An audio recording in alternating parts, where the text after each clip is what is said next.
Bonsoir à toutes et à tous, nous sommes le mardi 3 décembre, soyez les bienvenus sur Monaco Info. Voici les titres qui seront développés.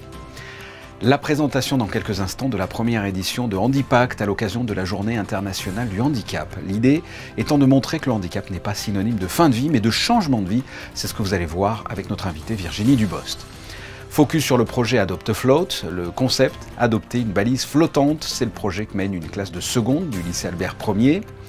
L'Institut océanographique de Monaco s'engage pour l'Antarctique et appelle à la création d'aires marines protégées dans l'océan austral, à travers notamment le lancement d'une campagne de sensibilisation. Pour nous en parler, nous recevrons le directeur général adjoint de l'Institut océanographique. La Société monégasque d'assainissement sensibilise les collaborateurs de la SBM aux bons gestes en matière de tri et beaucoup d'autres sujets encore à découvrir dans ce journal. Une journée sur le handicap s'est tenue aujourd'hui au Novotel, un forum qui présentait le Handipact Monaco mis en place par le gouvernement princier pour améliorer l'accessibilité et présenter les difficultés rencontrées par les personnes à mobilité réduite.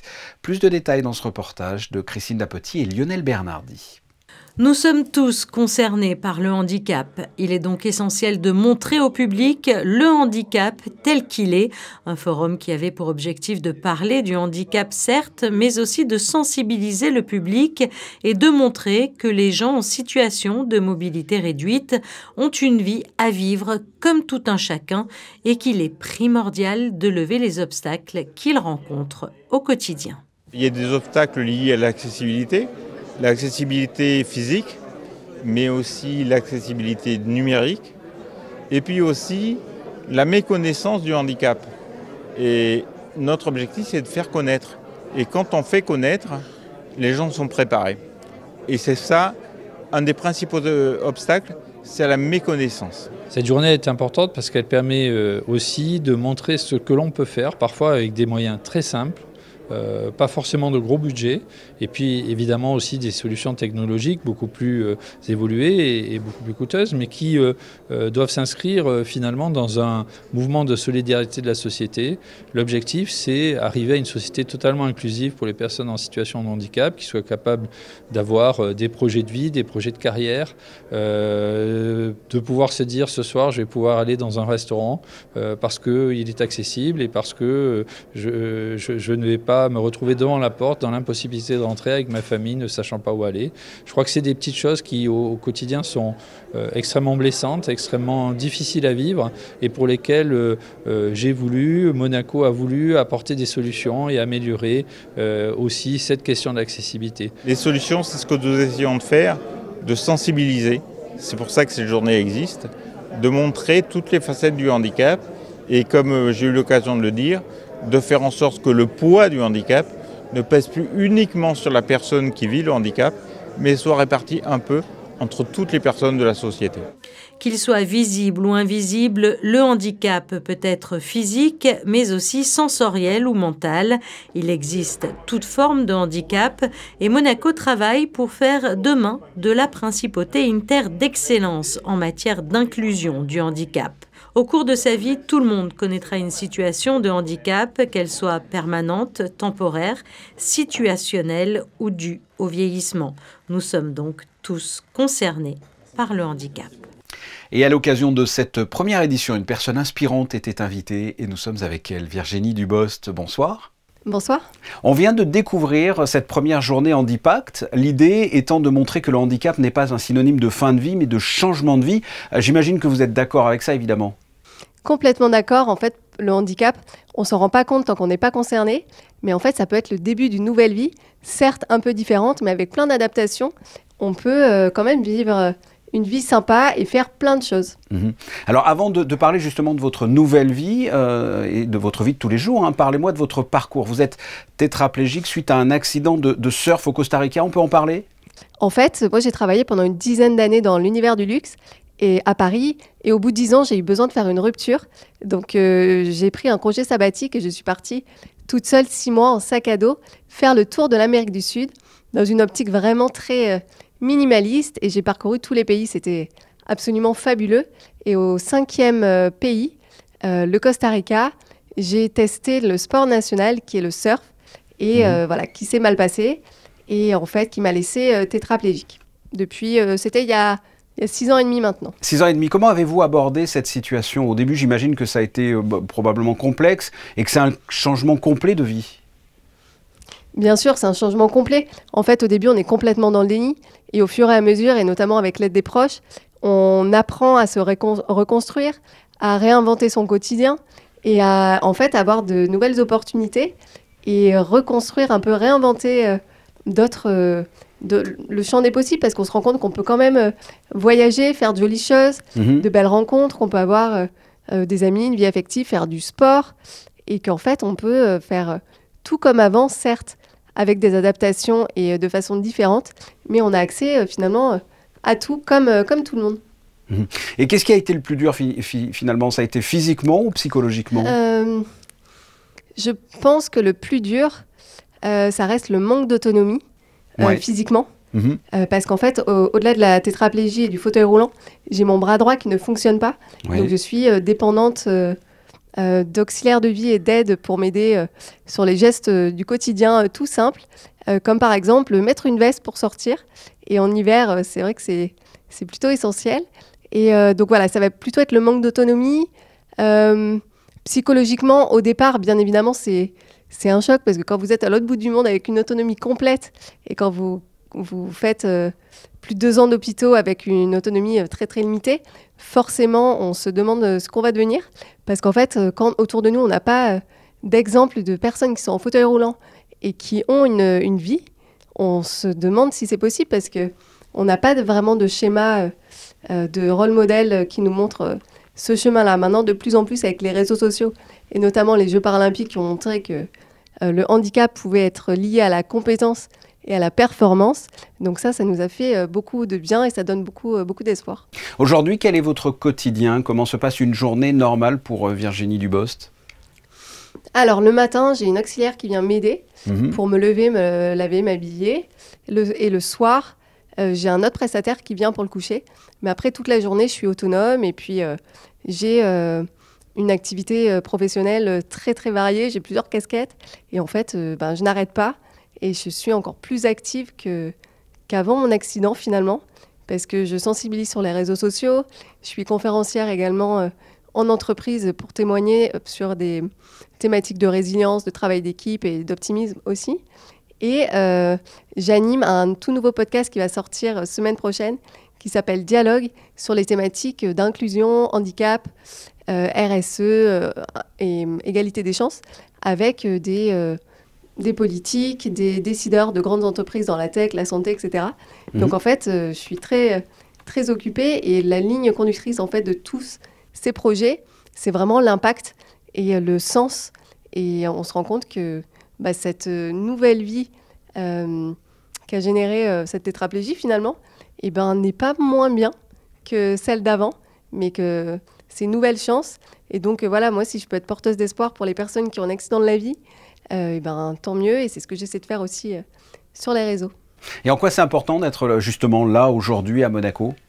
Ce que je trouve absolument très fort, c'est qu'en fait on peut se dire qu'une principauté comme Monaco, qui est symbole d'excellence, de luxe, etc., a peut-être autre chose. Enfin, moi j'étais étonnée que le handicap soit une priorité, parce que je ne pensais pas du tout que ça l'était. Et en fait, ça m'a complètement convaincue. Et je trouve ça génial. Aujourd'hui, au tout début de la journée, il y avait à peu près 80 personnes du protocole. Et je trouve ça hallucinant qu'il y ait autant de personnes qui soient impliquées. Et là, on ne parle pas de mots, on parle vraiment concrètement d'actions qui vont être faites tout au long de l'année. Et je trouve ça formidable. Donc, je n'ai pas du tout hésité longtemps lorsqu'on m'a proposé de participer à cette merveilleuse journée. Virginie Dubost, merci infiniment pour ce témoignage. Merci à vous pour votre invitation. Au lycée Albert Ier, une classe de seconde s'est lancée dans un voyage éducatif au cœur des mers et des océans. Le projet Adopt a Float est proposé par l'Institut de la mer de Villefranche. En adoptant une balise flottante, les élèves vont pouvoir recueillir des données environnementales. Une nouvelle approche pédagogique qui va permettre à ces jeunes d'être acteurs dans ce projet. Les détails dans ce reportage d'Alban Gingembre et Jean-Alexandre Dordet.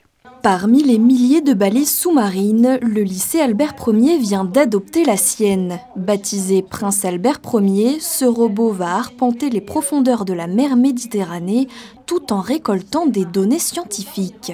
Si vous cliquez dessus, vous vous voyez eh bien, son tracé. Alors nous, l'objectif, c'est que tout simplement, vous allez voir avec les scientifiques en biologie marine, vous allez analyser ces données qui peuvent être de l'ordre température, salinité, degré de chlorophylle. Les élèves, sous la supervision d'experts en biologie marine, vont analyser ces données durant l'année.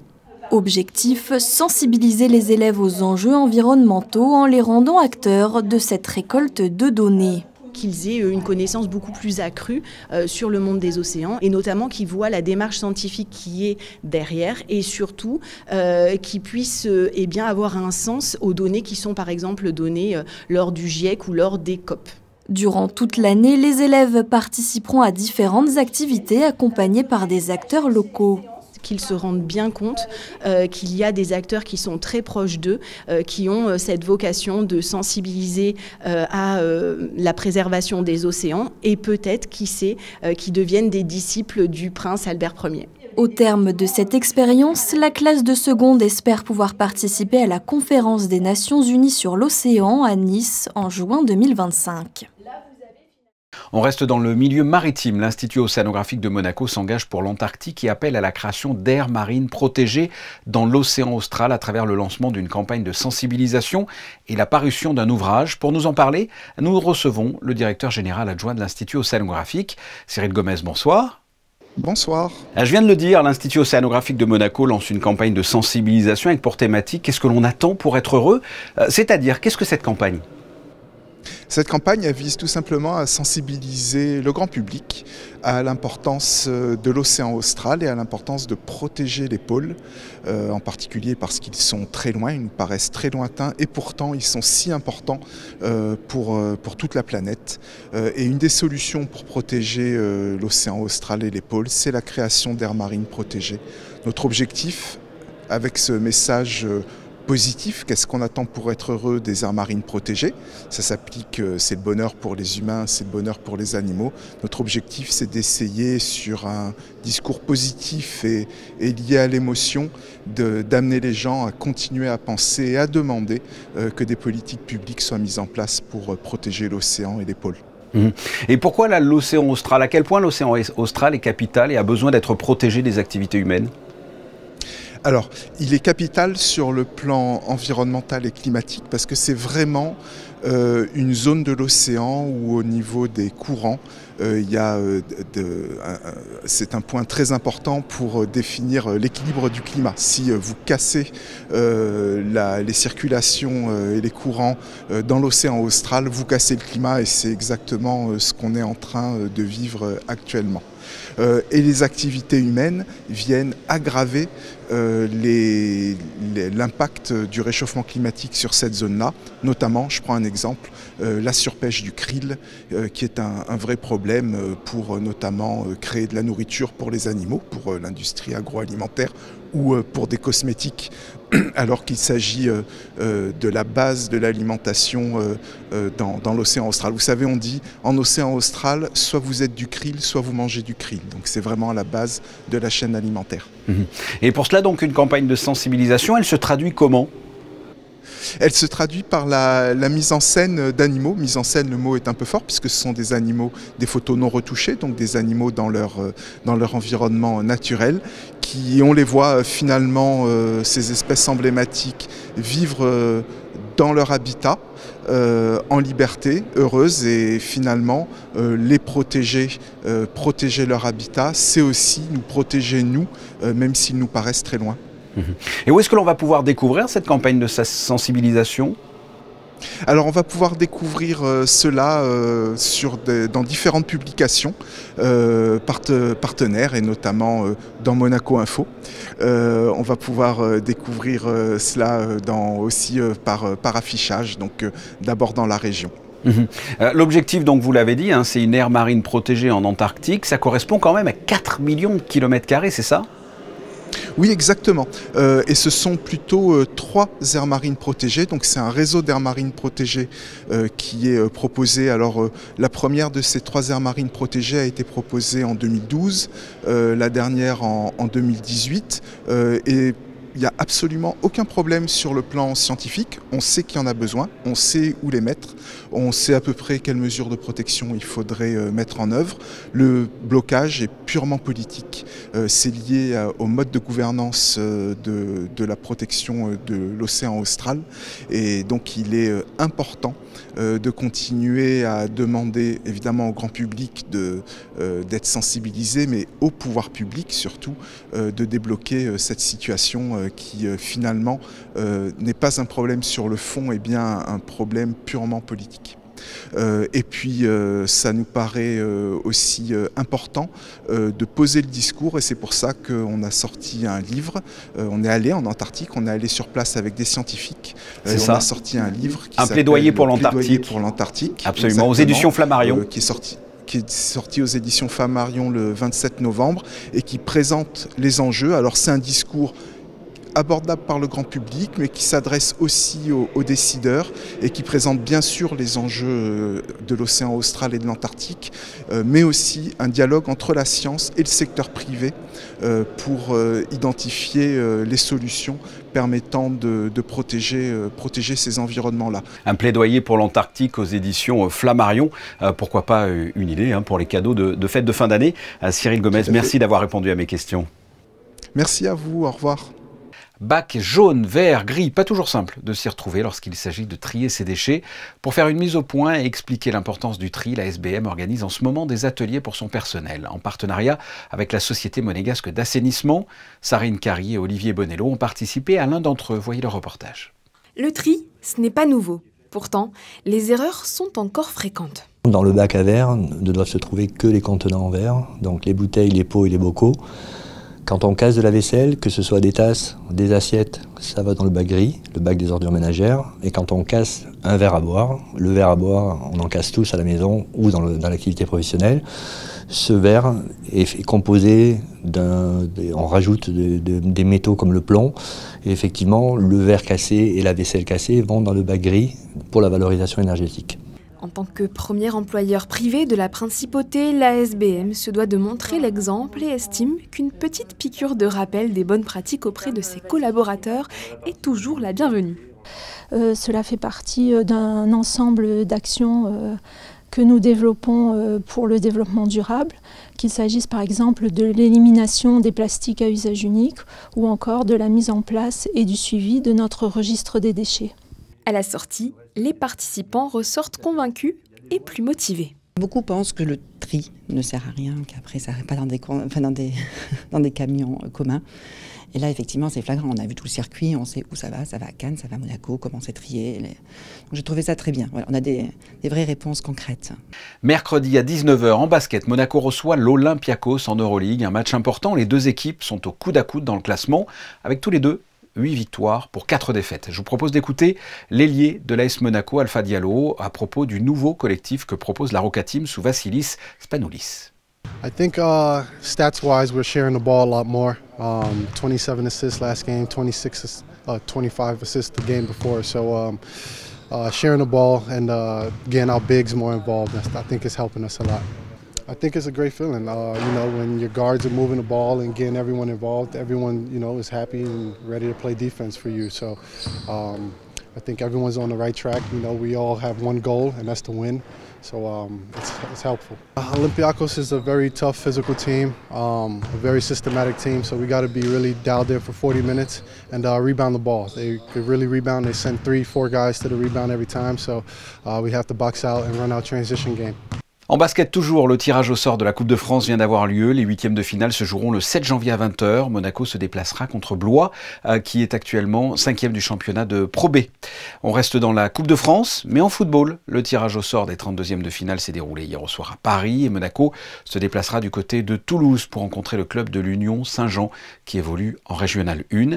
Ça se jouera le week-end du 21 et 22 décembre et à cette occasion, le club monégasque vient de présenter une réédition limitée du maillot porté lors de la saison 1959-1960, au cours de laquelle le club a remporté la Coupe de France, le premier trophée de son histoire. Une dernière info sportive, la Fédération monégasque d'athlétisme vient d'annoncer que la Principauté organisera les championnats des petits pays d'Europe en 2026, le 30 mai précisément. Cet événement réunira des athlètes venant de 18 pays, des petites nations européennes telles que l'Albanie, l'Azerbaïdjan, la Moldavie, Chypre, la Géorgie ou encore par exemple le Monténégro et bien sûr Monaco. De nouveaux visages dans les ateliers d'artistes de la direction des affaires culturelles situés quai Antoine Ier, fraîchement arrivés depuis quelques semaines à peine. Les membres du comité d'attribution sont venus leur rendre visite. Mais qui sont ces artistes? La réponse dans ce reportage de Marie Bonnet-Blanc. Une diversité artistique internationale, c'est le parti pris du comité d'attribution pour ce nouveau vivier de talent. Ils sont 4 nouveaux artistes à prendre résidence ici avec un seul objectif en tête, créer. Me donner la chance d'explorer, d'ouvrir mes horizons et que ça se reflète dans ce que je crée. Voilà. C'est ça l'objectif en fait. J'ai envie de m'éclater surtout parce qu'à la base j'ai choisi cette voie-là un peu pour ça aussi, pour passer de bons moments pendant que je fais quelque chose qui est censé me faire vivre entre guillemets. Donc c'est ça l'objectif, c'est de créer au maximum que je peux. Créer en venant d'univers différents. Parmi les autres recrues, un artiste indien et 2 étudiantes du pavillon Bozio. C'est une grande chance parce que c'est un espace très large et très grand où on peut vraiment produire, que ce soit du personnel ou des scénographies pour des projets extérieurs.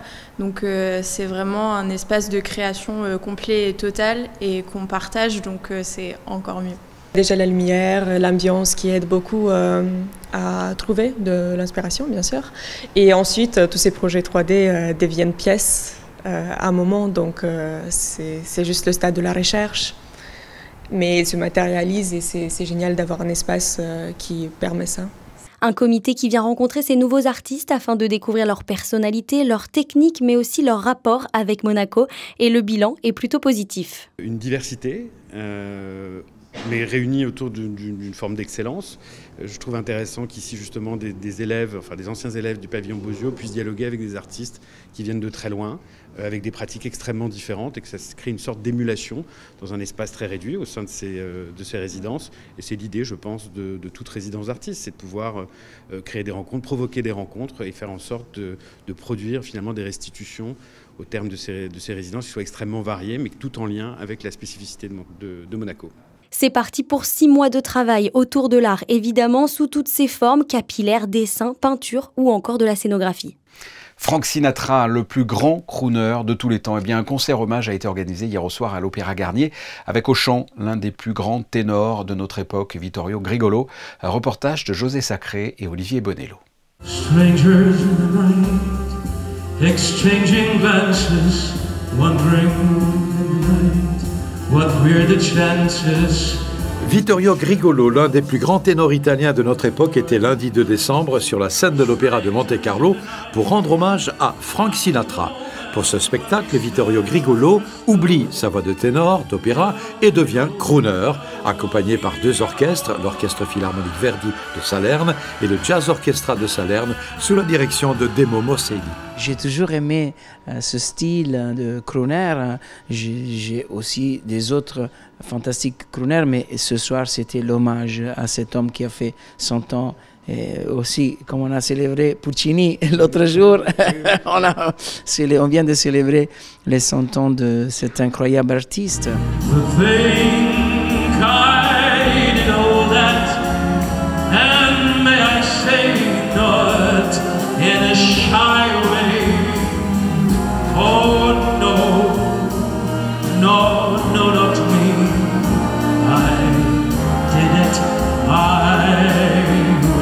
Ce projet d'hommage à Frank Sinatra a été initié par Tony Renis, un célèbre compositeur de chansons italiennes et mentor de Vittorio Grigolo. Le projet, c'est ça. Il m'a dit, si tu veux faire ce projet, je veux qu'on n'entende pas le ténor. Donc on a fait un grand travail avec lui pour chercher de ne pas faire And now the end is near. Non, vous comprenez ça? Ce que vous avez dit ce soir, c'est le crooner, de faire sortir une voix qui a une éducation technique et surtout a une histoire, parce que ma voix, elle a une histoire de 30 ans d'opéra, mais on n'a pas écouté le ténor. Night and day, you are the one, only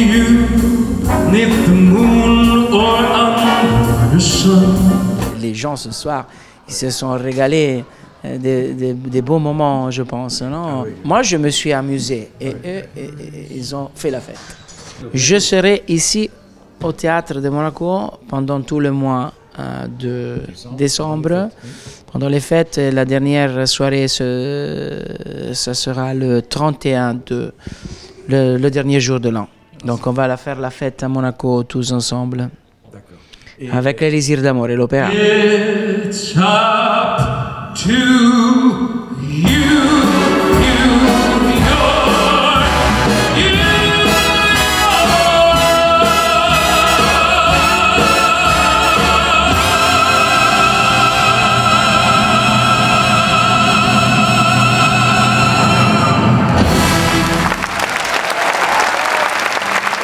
En bref, la direction du lycée Régnier 3 a organisé lundi, peu après 17h, vous le voyez, une cérémonie de remise des diplômes de certification de formation générale, de CAP, de BTS et de bachelier. Ce sont plus de 130 élèves diplômés de la promotion 2024.